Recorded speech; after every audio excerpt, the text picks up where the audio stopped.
đây bằng ôn lập khơi cả đam lụa đam này về tiếp tiếp ở lâu đam lực này của mình tên mà ra ơn tiết cả sọt bọc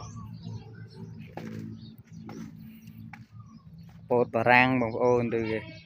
cái hào sân đại liều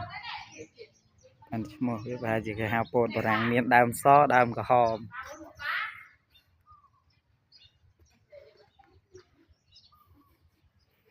ra nó ôn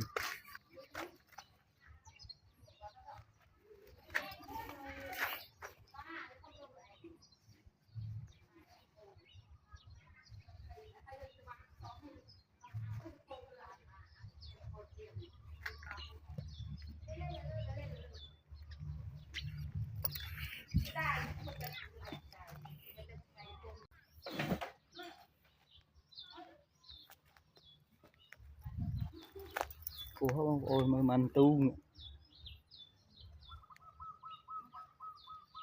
thì muốn đam tiếp tiếp ở lâu đam của hơn miền là đam cả ho miền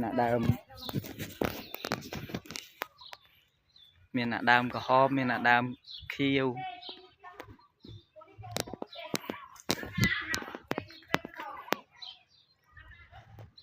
một cái đam bia ôn đam chả mình tên là lão đam khua vì môn gặt đam tiếp tiếp trầm cho con này nè này đam tiếp này